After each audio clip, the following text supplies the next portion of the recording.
యెహోవా నీ నామము ఎంతో బలమైనది, ఎంతో ఘనమైనది, ఎంతో ఘనమైనది. యెహోవా నీ నామము. మోషే ప్రార్థించగా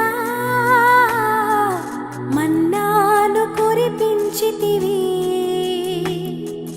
మోషే ప్రార్థించగా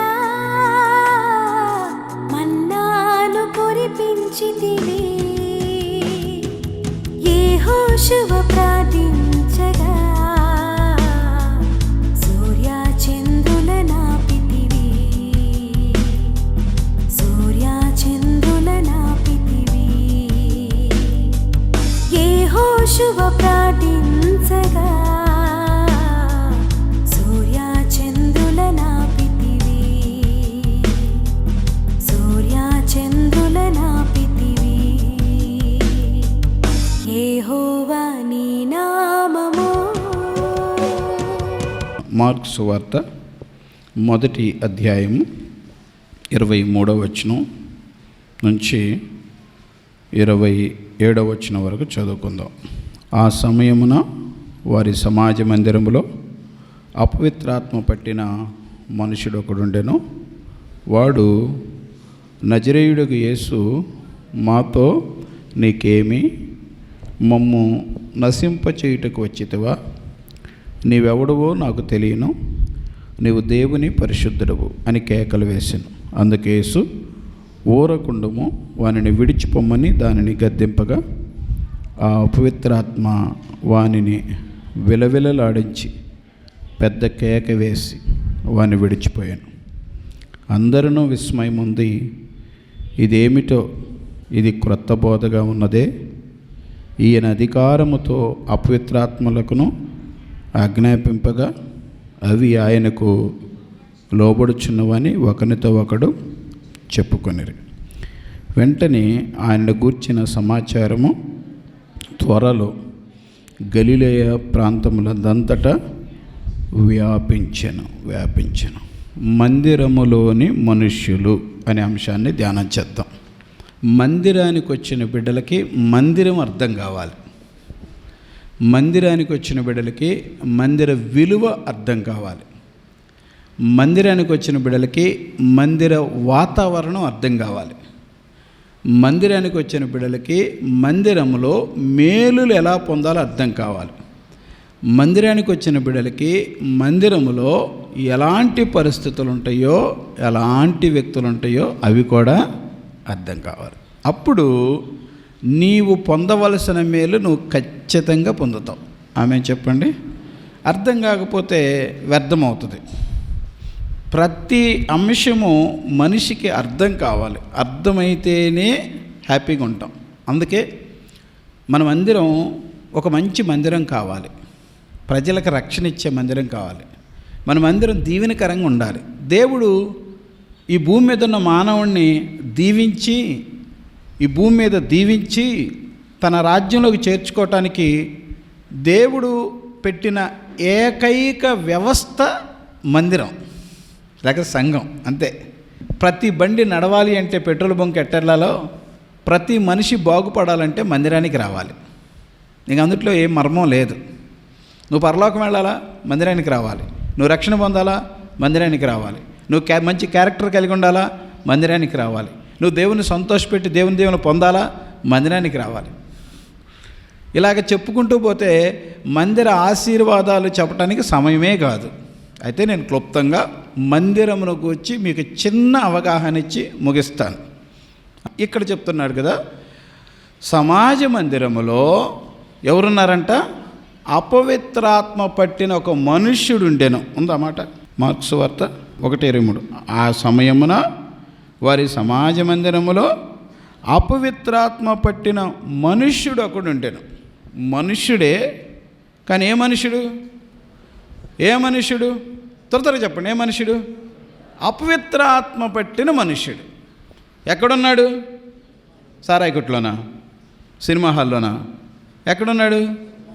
మందిరంలో ఉన్నాడు. అంటే అపవిత్ర ఆత్మ ఎక్కడికైనా రాగలదు, మందిరానికి కూడా రాగలదు. మందిరానికే కాదు, ఇంకెక్కడికి వెళ్ళగలదు? అనుభవం వాళ్ళు చెప్పండి. ఏబు గ్రంథంలో ఎక్కడికి వెళ్ళింది? అసలు డైరెక్ట్గా దేవుడి దగ్గరికి వెళ్ళిపోయింది. మనం వెళ్తాం మనకు గ్యారంటీ లేదు.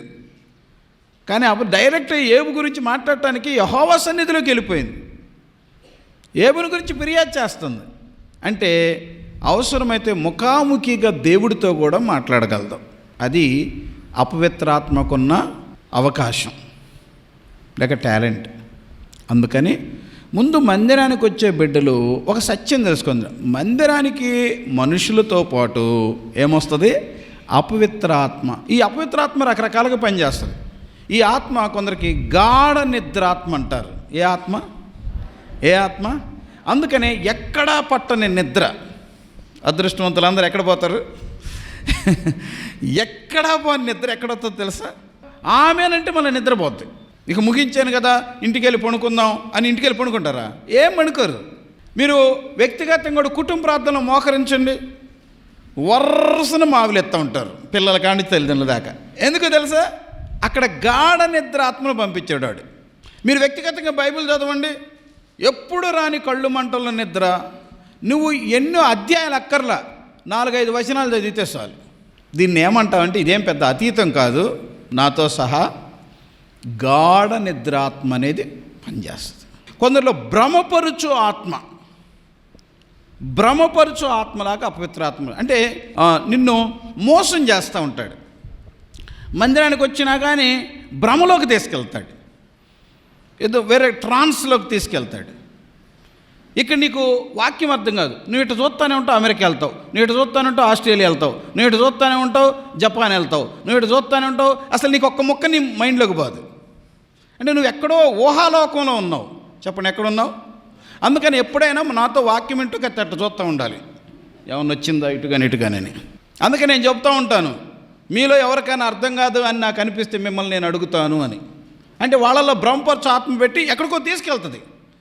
మీరు బాడీ ఇక్కడే ఉంటుంది, బట్ మీ ఆలోచనలు వేరుగా ఉంటాయి, మీ తలంపులు వేరుగా ఉంటాయి, మీ పనులు వేరుగా ఉంటాయి, మీ యొక్క ఉద్దేశాలు వేరుగా ఉంటాయి. సో భ్రమపరచు ఆత్మలాగా పనిచేస్తాం. ఇంకొక ఆత్మ పనిచేస్తుంది, వాక్యమును చెడగొట్టే రీతిగా పనిచేస్తుంది. అది పౌలు వాక్యం చెప్తుంటే బరియస్ అనే గారడి వాడు సెర్గీ పౌలు దగ్గర డిస్టర్బ్ చేస్తూ ఉంటాడు. ఆ వాక్యాన్ని అర్థం కాకుండా చేస్తాడు. అందుకనే అపవిత్రాత్మ నీకు వాక్యాన్ని వంకరగా చూపిస్తాడు. ఏ బోధకుడైనా నా సంఘం బాగుండాలి, నా ఆత్మీయ బిడ్డలు బాగుండాలి అని బోధిస్తాడు. ఏ తల్లి అయినా ఏ తండ్రి అయినా తన బిడ్డలకి మంచి భవిష్యత్తు కొరకు బోధిస్తాడు. కానీ చాలామంది పిల్లలకి తల్లిదండ్రుల మాటలు అర్థం కావు, మోసగాళ్ల మాటలు అర్థమవుతాయి. అందుకని చూడండి, ఒక 10వ తరగతి అమ్మాయి ఒక ప్రేమికుడిని పిలుచుకొని కన్న తల్లిని చంపిందంటే తల్లి మాటలు అసలు యాక్చువల్గా వాళ్ళు వెళ్ళిపోయారు కదా, వెళ్ళిపోయిన వాళ్ళు వదిలేస్తే ఏం బతికేదే. వెళ్ళిపోయిన వాళ్ళు సావనీలే, అప్పటికే చాలాసార్లు చెప్పాను, అయినా నా మాట లేదు, వెళ్ళిపోయారు, ఇంకెందుకు నా కూతురు పుట్టలేదు అనుకుంటాను అని వదిలేసి ఉంటే వాళ్ళు బతికేవాళ్ళు ఏం బతికేదే. కానీ కూతుర్ను పోగొట్టుకోలేక పోలీస్ కేసు పెట్టి ఎక్కడో ఉన్న బిడ్డని ఇంటికి తెచ్చుకుంటే ఇంటికాడున్న తల్లిని వాళ్ళ మత సాంప్రదాయ ప్రకారం పూజ చేసుకుంటుంటే పిలిపించి ఆమె మీద ముసుగేసి ఆమెను తల పగలగొట్టి చంపేసింది. ఇది ఆ బాలిక చేసింది కాదు, బాలికలో ఉన్న దయ్యం చేసింది. అంటే ఆ అమ్మాయి అవతల వ్యక్తి మాటలకి సరే, వాడు శుభ్రంగా బ్రతకాలి కదా, ఈ అమ్మాయి మాటలు వాడు ఎందుకు వినాలి? ప్రేమిస్తే ప్రేమిస్తాం, కానీ తల్లిని చంపేంత పని ఎందుకు చేస్తాం? ప్రేమిస్తే వెళ్ళిపోతావు, కానీ ఇంటికి వచ్చి తల్లిని ఎందుకు చంపుతావు? అంటే ఏమేం చెప్పింది వాడేం విన్నాడు, వాడేం చెప్పింది ఏమేమి విన్నాం? తల్లి మాటల కంటే, పెద్దల మాటల కంటే, నీకు కౌన్సిలింగ్ ఇచ్చే పోలీసుల మాటల కంటే, నీకు ఒక ప్రియుడి మాటలు, ఒక ప్రియురాలి మాటలు నిన్ను ఒక క్రూర మృగంలాగా తయారు చేసినాయి అంటే, నిన్ను ఒక కఠినమైన కన్న తల్లిని చంపే కఠినుడిగా తయారు చేసినంటే, ఆ దుర్మార్గపు మాటల్లో ఉన్న శక్తి చూడండి.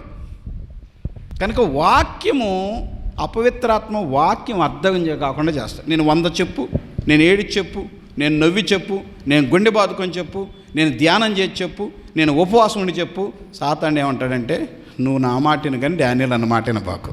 దీన్ని ఎంత దుర్మార్గపు చర్య అంటారు. నీ జీవితాన్ని ఎంత నాశనం చేసుకుంటున్నావు, నువ్వు ఎంత మోసంలో ఉన్నావు. అపవిత్రాత్మ నీ జీవితాన్ని ఎంత పాడు చేసింది. నీ వాక్యమే నన్ను బ్రతికించింది, నా బాధలలో ఇదే నాకు నెమ్మదినిచ్చింది. బైబిల్ చెప్తుంది, ఆయన తన వాక్కును పంపించి వారిని బాగు చేశాను. ఇది అంటే నువ్వు బ్రతకాలన్నా, నువ్వు బాగా బ్రతకాలన్నా, నువ్వు నెమ్మదిగా బ్రతకాలన్నా దేవుడి వాక్యం. ఇలాంటి దేవుని వాక్యాన్ని నీకు అర్థం కాకుండా, ఇలాంటి దేవుని వాక్యం నీ గుండెపు లోతుల్లోకి రాకుండా అపవిత్రాత్మ పనిచేస్తున్నాడంటే నువ్వెంత నష్టపోతావు. దాన్ని గ్రహించుకోవాలి కదా. ఎంత దీవించబడాలి, నువ్వు వాక్యం ఎంత నింపబడాలి, వాక్యం నీలో ఎంత క్రియ చేయాలి. కానీ సాతానుడు నీ లైఫ్ స్టైల్ని, లేకపోతే నీ ఆత్మీయ జీవిత విధానాన్ని సర్వనాశనం చేస్తాడు. ఎట్లాగంటే నేనేం బాంబు పెట్టి పేల్చడం, కత్తి పెట్టి పొడవడం. దేవుని సేవకుడు వాక్యాన్ని నీ హృదయంలోకి రాకుండా అది తప్పిస్తాడంతే. తీసుకోబాకు, వినబాకు, అన్న ఫోన్ చేస్తే ఎత్తబాకు, అన్న పిలిస్తే పోబాకు, అసలు మాట్లాడబాకు, చూడబాకు, వెళ్ళబాకు. ఏ స్థాయిలో దుష్టుడు పనిచేసాడో చూడు. కనుక అపవిత్రాత్మ పనిచేసి కొన్ని రకాలు చెప్పాను. మొదట నిద్రాత్మలుగా పుట్టిస్తాడు, రెండోది ఊహాలోకంలో. ఈ 2 చేయించుకొని నువ్వు గట్టిగా కూర్చున్నా అయిపోగానే అంత వట్టిది అనిపిస్తాడు. అంత వట్టి తినబాకు. ఇది అపవిత్రాత్మ చేసే పని. కనుక అపవిత్రాత్మ పట్టిన మనుషుడికి ఉండే లక్షణాలు ఇవి. అందుకనే మనం మనిషి మీద కోప్పడకూడదు. దేని మీద కోప్పడాలి చెప్పండి? దేని మీద కోప్పడాలి? మనిషిని ఎదిరించకూడదు. దేన్ని ఎదిరించాలి? అపవాదిని గద్దించుడి. అపవాది పట్టిన మనిషిని కాదు, అపవాదిని గద్దించుడి. అప్పుడు వాడు, అందుకనే నేను ప్రార్థనలో పోరాడుతూ ఉంటాను. ప్రభువా, ఆ బిడ్డలో ఉన్న చీకటి పోవాలి, ఆ బిడ్డలో ఉన్న వ్యతిరేకమైన మూర్ఖపు ఆత్మ పోవాలి, ఆ బిడ్డలో ఉన్న ఆ భ్రమపరుచు ఆత్మ పోవాలి, ఆ బిడ్డలో ఉన్న ఊహ లేకపోతే నిద్రాత్మ పోవాలి అని. కొంత దుష్టుడు మోసం చేసే వ్యక్తుల గురించి ఎక్కువ ప్రార్థన చేస్తాను. నేను లిటరల్గా చెప్తాను, నేను ఎక్కువ ప్రార్థన చేసే గురించి పాజిటివ్ పీపుల్ గురించి కాదు, నెగిటివ్ పీపుల్ గురించి. సో మీరు ఎక్కడన్నా బ్రతుకుతారు, మీరు ఎట్లాగైనా ఆత్మీయ ఎదుగుతారు. కానీ దెబ్బతిన్న బిడ్డలు ఉంటారు. గాయపడిన దానికి కట్టు కట్టాలి. ఆమె చెప్పండి. ఉన్న కట్టంతా కూడా గాయం లేని వాళ్ళకి కడితేట. అందుకని మందిరములో మనుషుల్లో ఒకటి అపవిత్రాత్మ పట్టిన మనుషులు. రెండోది రండి, దేవుని వాక్యంలో మనం ఈ మాట నేర్చుకుందాం. లోకాసు వార్త 2వ అధ్యాయం 36వ వచనం. మరియు ఆషేరు గోత్రికురాలను పనూయేలు కుమార్తెనైన అన్నా అను ఒక ప్రవక్త ఉండెను. ఆమె జ్ఞాత్మ మొదలు 7 ఏండ్లు పెనిమిటితో సంసారం చేసి బహుకాలము గడిచినదై 84 సంవత్సరములు విధవరాలయుండి దేవాలయము విడువక ఉపవాస ప్రార్థనతో రేయింబగుళ్ళు సేవ చేయుచుండెను. ఆమె కూడా ఆ గడిలోనే లోపలికి వచ్చి దేవుణ్ణి కొనియాడి యెరూషలేములో విమోచన కొరకు కనిపెట్టుచున్న వారందరితో ఆయనను గూర్చి మాటలాడుచుండెను. జీవితానికి ఒక తోడు కావాలి. నరుడు ఒంటరిగా ఉండటం మంచిది కాదని దేవుడే పెళ్లి చేశాడు. కానీ మానవ జీవితం ఇంతలో కనపడి అంతలో మాయమైపోయే ఆవిరి వంటిదని అదే దేవుడు చెప్పాడు. కాబట్టి నీకు పెళ్ళయిందా, పెళ్లి కాలేదా, యవనస్తుడువా, వృద్ధుడువా, బాలుడువా, చదువుకున్నావా, చదువు లేదా, అప్పులున్నాయి, అప్పులు లేవా, బాధ్యతలున్నాయా, బాధ్యత లేవా, ఇవేవి మరణానికి సంబంధం లేదు. మరణానికి వెల్ సెటిల్ అయ్యేళ్ళే, పర్లేదులే, పిల్లలు ఎట్టని బతుకుతారులే, ఇంక ఇన్ని తీసుకుందాం అని అట్లాంటి వాడిని తీసుకోదు. మరణము బాలుని తీసుకోవచ్చు, మరణం యవనస్తుని తీసుకోవచ్చు, మరణము బాధ్యతలన్నీ నెత్తిని కూర్చున్నా కానీ తీసుకోవచ్చు. విచిత్రమైన విషయం ఏంటంటే, ఇంతకుముందు ఒక ఫ్యామిలీ ఉండేది. ఆయనకి పెరాలసిస్, భర్తకి. ఆయన ఒక రైల్వే ఎంప్లాయ్. లలిత హాస్పిటల్లోనూ ఎక్కడో గుంటూరులో భార్య సేవ చేస్తూ ఉండేది ఆయనకి.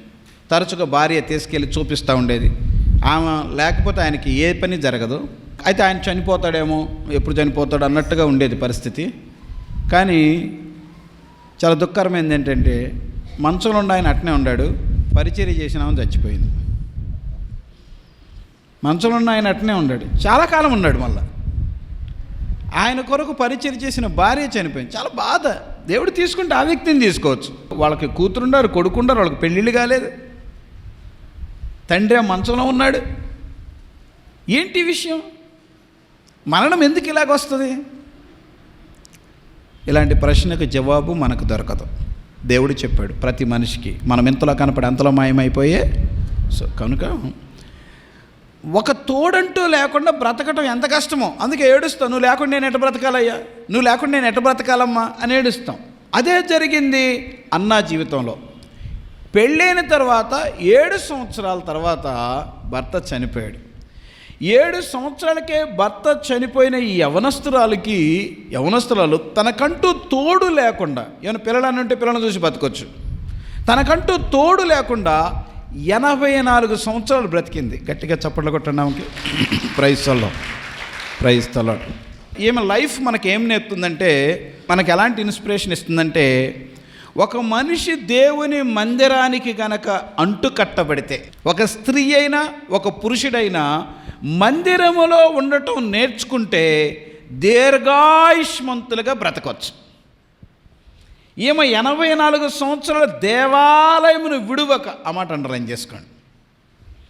నేను అనుకుంటాను ఈమె గనక దేవాలయాన్ని విడిచిపెట్టుంటే ఎప్పుడో చచ్చిపోయేది పాపంలో పడి. ఒక సిస్టర్ ప్రార్థనకు వస్తా మందిరానికి మానేసింది. ఎవరు అడిగారంట, అమ్మ చర్చికి వచ్చే దానివి ఏంది మధ్య రావట్లేదు. నేను అప్పుడప్పుడు మిమ్మల్ని అడుగుతుంటా, పలానా రావట్లేదమ్మా, పక్కింటి ఏమన్నా పలకరించండి అమ్మా అని చెప్తూ ఉంటాను. మీరు కూడా అలా చేస్తూ ఉంటారు. అట్లనే ఒక సిస్టరు ఆగిపోయిన సిస్టర్ని అడిగింది, ఏంటమ్మా మందిరానికి వచ్చేదాన్ని ఆగిపోయావు, రావచ్చు కదంటే అమ్మ ఏం చెప్పిందంటే, నాకు ఆ మందిరానికి నాకు సెట్ కాలేదు అందంట. ఏం కాలేదంట? ఆ మందిరం నాకు సెట్ కాలేదు. డానియల్ అన్న 1 గంట దాకా వాక్యం చెబుతాడు, ఎవడింటాడు? మనమే వాక్యం చాలక సస్తున్నాం. 1 గంట దాకా వాక్యం అంతసేపు చెప్తే నాకు ఇంటికి వచ్చేటోడికి నాకు టైం అయిపోతుంది, ఇంటికాడ పనులు ఉండి ఆ పనులు చేసుకోవడం కుదరలేదు, అందుకని నేను ఇంకొక చర్చి చూసుకున్నాను, అది నాకు సెట్ అయ్యింది అందంట. ఆ చర్చి అయితే 12 గంటలంటే 12 గంటలకు కరెక్ట్గా విడిచిపెడతారు. ఒక్క ముళ్ళు అట్ట వెనక్కి తగ్గదు, ముందుకు పోదు. 12 గంటలంటే 12 గంటలు కరెక్ట్గా ముందు, అది కరెక్ట్ అయిన చర్చి. కనుక నేను ఈ చర్చి మనిషి ఆ చర్చికి వెళ్తుంది, బాగా వెళ్తుంది. కొద్ది రోజుల తర్వాత మరి వాస్తవం అంటూ నేను కళ్ళతో చూడలేదు, నా చెవులతో విన్న విషయం, ఆ అమ్మాయి పాపంలో పడిపోయింది. ఎంత ఘోరమైన పాపంలో పడిపోయిందంటే భర్త కొట్టి చంపేశాడు. నేను ఒక మాట చెప్తాను మీకు, ఏం చెప్పాలనుకుంటున్నానంటే, మందిరాన్ని విడిచిపెట్టకపోయి ఉంటే ఆ మరణం వచ్చేదా? మందిరాన్ని విడిచిపెట్టకపోయి ఉంటే ఆ పాపంలో పడేదా? ఒక క్రమమైన వాక్యం కాస్త గట్టిగా పెట్టే మందిరాన్ని గనక నువ్వు ఫాలో అయితే, ఉపవాస ప్రార్థనలు జరిగే మందిరం, ప్రార్థనలు తరచుగా జరిగే మందిరం, సేవకుడు తరచుగా ఫాలోఅప్ చేసే మందిరం నువ్వెందుకు విడిచిపెడతావు? ఇప్పుడు నేనేమంటున్నాను, మీరు వ్యక్తిగతంగా దేవుడితో ఎప్పుడు గడుపుతున్నారో నాకు టైం పెట్టండి అంటున్నాను. చక్కగా కొందరు చక్కగా పెడుతున్నారు. నా వాట్సాప్లో మీ మెసేజ్లు ఉన్నాయి. నేను ఇంకొక అడుగు ముందుకేసి దేవుడి ప్రేరేపణే, అంతా నాదేమి లేదు, అంతా ఆయన అన్నట్లు దేవుడి ప్రేరేపణ. ఇంకొక అడుగు ముందుకేసి దయచేసి మీరు ప్రతి ఇంట్లో కుటుంబ ప్రార్థన పెట్టుకోండి, మీ కుటుంబ ప్రార్థన ఫొటోస్ నాకు పెట్టండి అన్న. ఎంత చక్కని ఫొటోస్ వస్తే రాత్రి నేను అక్క చూసుకుని ఎంత సంతోషపడ్డాం, నవ్వుకున్నాం.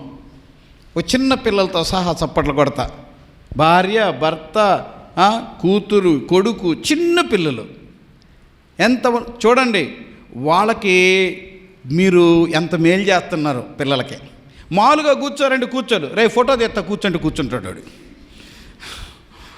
ఏ విధము చేతనైనను వాడిని ఎక్కడ కూర్చోబెట్టాలి? ఆ పాపను ఎక్కడ కూర్చోబెట్టాలి? ఏ విధం చేతన, రే అంకుల్ చూస్తాడు రా, నీ కొరకు ప్రార్థన చేస్తాడు, కూర్చోరా, కూర్చోబెట్టు, పాటలు పాడించండి, బైబిల్ చదివించండి, నాకు ఆ ఫోటో పెట్టండి అని చెప్పి. నాకెందుకు ఈ ఆలోచన వచ్చిందంటే, మా ఇంటి ఎదురుగా ఆ ఊడ్చేవాళ్ళు ఫోటోలు దిగుతున్నారు. నాకేం ఆలోచన, ఏం ఊడ్చేవాళ్ళు ఫోటోలు ఏందా అని ఆలోచిస్తే విషయం తెలిసింది. ఏంటంటే వాళ్ళు కరెక్ట్గా డ్యూటీ చేస్తున్నారు లేదో వాళ్ళ రోడ్డు కాడే వాళ్ళు ఫోటో దిగాలంట, పక్క రోడ్డు కాడ దిగకూడదు.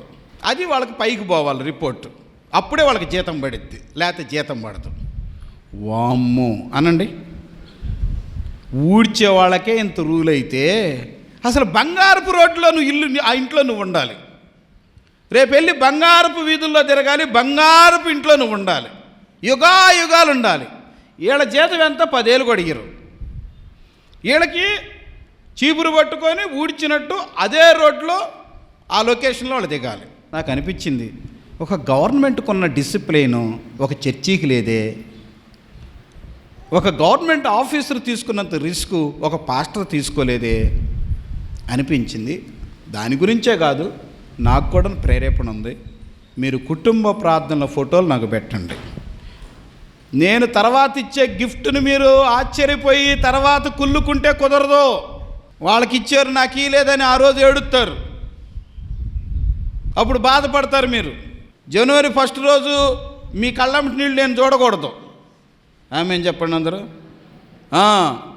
ఎన్ని కుటుంబాలు కుటుంబ ప్రార్థనలు క్రమంగా జరిగినాయి అనేది నాకు మీ స్టేట్మెంట్ ఉంటుంది నా దగ్గర. మీ స్టేట్మెంట్ ఇక్కడే సెట్ కాకపోతే ఇక పరలోకంలో ఏం కుదిరిద్ది?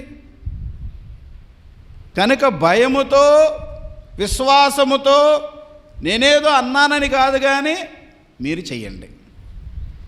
ఒక్క మాటలో చెప్పి ఈ మాట ముగిస్తా. హన్నా 84 ఏళ్ళు హాయిగా బ్రతికింది. ఇంకో మాట చెప్పాలంటే ప్రవక్తలాగా బ్రతికింది. నేను అనుకుంటాను ఆ ఊరంతా ప్రార్థన చేయించుకోవాలంటే అన్న దగ్గరికి రావాలి. ప్రైజ్ ది లార్డ్, గట్టిగా చప్పట్లు కొట్టండి. ఎందుకో తెలుసా? అన్న లాంటి బిడ్డ అక్కడ ఎవరు లేరు, అన్న లాంటి ప్రార్థనా పర్రాలు లేరు, అన్న లాంటి ఉపవాసాలు చేసే బిడ్డ లేరు, అన్న లాంటి ప్రత్యక్ష బిడ్డ లేరు, అన్నలాగా ప్రభుని డైరెక్ట్గా చూడగలిగిన బిడ్డ అక్కడ లేరు. అన్నలాగా ఆ ఊర్లో బహుశా ఎవరు లేరేమో. అందుకే పరిశుద్ధాత్మ దేవుడు ఆ బిడ్డ పేరు గ్రంథంలో రాశాడు. నేను ఒక మాట చెప్పి ముందుకు వెళ్తాను. ఒంటరిగా ఉండాలని ఎవరం కోరుకోం, ఎవ్వరం ఇష్టపడం, ఎవ్వరం కోరుకోం. కానీ అది దేవుడు కనుక ఇచ్చిందైతే అందుట్లో చాలా దీవెన ఉంటుంది. దేవుడిచ్చిన ఒంటరిదానం నువ్వు కొని తెచ్చుకొని తప్పులు చేసి నువ్వు ఒంటరివాడువో ఒంటరిదానం అయితే అది వేరే విషయం.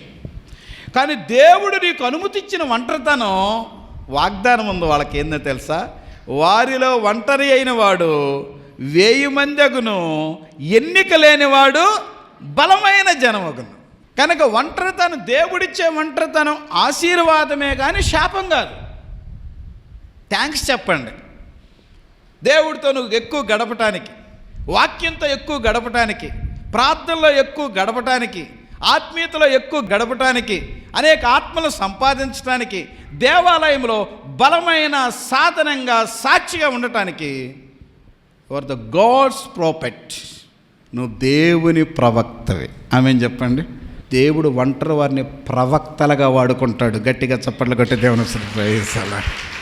ఒంటరి జీవితాలని ప్రవక్తల జీవితాలకు వాడుకుంటాడు. నీకు ఒక మర్మం చెప్పమంటావా? నువ్వు గట్టిగా పరిగెత్తి తొందరగా గోల్ చేయాలంటే ఒంటరిగానే సాధిస్తావు. ఎవరైనా గొప్ప వ్యక్తులు ఏదైనా సాధించారా? వాళ్ళు బహుశా దాదాపు ఒంటరిగా ఉంటారు. 6 లక్షల మంది కాలుబలం కిందుంటే దేవుడు మోషే నువ్వు ఒంటరిగా పైకి రా అన్నాడు. ఈవెన్ భార్య పిల్లలు ఉన్నా కానీ ఆ భార్య ఎక్కడుందో ఆ పిల్లలు ఎక్కడుందారో సమాజానికి తెలియదు. What a wonderful testimony of Moses. ఒంటరిగా సాధించాడు. ఒంటరిగా చాలా సాధించవచ్చు. ఆమెను చెప్పండి, గట్టిగా చెప్పండి, ఒంటరిగా సాధించవచ్చని. కనుక ఒంటరితనం కృంగిపోకూడదు, ఒంటరితనానికి భయపడకూడదు, ఒంటరితనానికి ఏడ్చుకోకూడదు, ఒంటరితనాన్ని కించపరచకూడదు. If it is God's will, దేవుడి చిత్తమైతే నీ పట్ల దేవుడి ప్రణాళిక చాలా ఎక్కువ ఉంది. కనుక హన్నా ఒక ఛాలెంజ్ మనకి, అన్న ఒక ఇన్స్పిరేషన్ మనకి. ఎవరైనా నేను ఒంటరిదానని ఏడ్చారంటే మీరు పిచ్చోళ్ళని అర్థం. నాకెందుకు ప్రేమ ఎక్కువ, అందుకనే ఇంకొంచెం గట్టి మాట అంట, మీరు మెంటలోళ్ళని అర్థం. మీకు నిజంగా దర్శనం లేదు, మీకు నిజంగా ప్రత్యక్షత లేదు, మీకు నిజంగా దేవునితో కనెక్షన్ లేదు, మీకు వాక్యంతో కనెక్షన్ లేదు, మీరు నిజంగా సక్సెస్ కావాలంటే అన్నాని ఫాలో అవ్వండి. అన్నలాగా దేవాలయానికి రండి, అన్నలాగా దేవాలయంలో పరిచయం చేయండి, అన్నలాగా దేవాలయంలో ఉపవాసాలు ఉండండి, అన్నలాగా దేవాలయాన్ని విడవబాకండి. మీరు దీవించబడకపోతే అడగండి. ఇదే సమయంలో ఇళ్ళ దగ్గర కూడా మీరు ఒంటరి వారిని గౌరవించండి, ప్రేమించండి, మనసులో భయపడబాకండి, నువ్వెందుకు ఎదురయ్యావు అనబాకండి. వాళ్ళని ఎదురు పిలుచుకోండి. మీకు ఏదైనా జరిగితే నన్ను అడగండి. నాకేమీ జరగల, నేను ఎప్పుడూ ఆ సెంటిమెంట్ ఫీల్ అవ్వాల. వాళ్ళు వాడబడుతుంటే కూడా మీరు ఫీల్ అవ్వబాకండి, వాళ్ళని పరిచర్యలో పెట్టినప్పుడు కూడా మీరు ఫీల్ అవ్వబాకండి. దేవుడు బైబిల్ ప్రకారం వాడుకున్నాడు, బైబిల్ దానికి సపోర్ట్ చేస్తుంది. వేరే ఆచారాలోళ్ళు, వేరే సాంప్రదాయాలోళ్ళు దాన్ని పెట్టారు, అది మనం పాటిస్తున్నాం, కానీ బైబిల్ పెట్టలే. పౌలు ఒంటరివాడు, భార్య ఉందో చచ్చిపోయిందో తెలియదు. భక్సింగ్ గారు ఒంటరివాడు, భార్య ఉందో చచ్చిపోయిందో తెలియదు. దేవుడు వాడుకున్నాడు వాళ్ళని. హల్లెలూయా. కనుక మందిరంలో ఒంటరి వాళ్ళు ఉంటారు, వారిని దేవుడు వాడుకుంటాడు. అయితే వాళ్ళు అన్నాలాగా ఉండాలి. ఆమేన్ చెప్పండి. అన్నాలాగా ఉండాలి, కానీ అన్ని తగాదాలు పెట్టకూడదు. వీళ్ళతో అన్ని రకాల సమస్యలు ఉంటాయి. కొందరు బాగా ఎదిగిన వాళ్ళు బాగానే ఉంటారు, కొందరు పని పాట లేని వాళ్ళు ఉంటారు, వాళ్ళతో డేంజర్.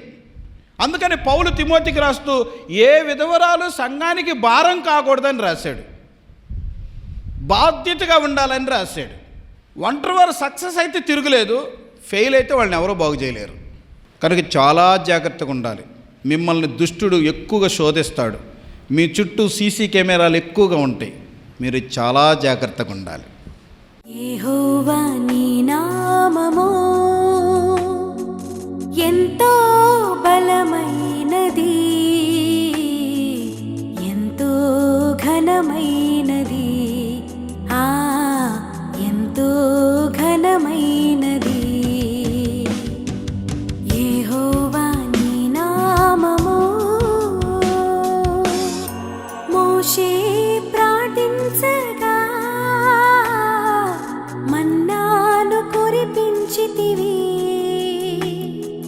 మోషే ప్రార్థించగా మన్నాను కురిపించితివి. యెహోషువ ప్రార్థి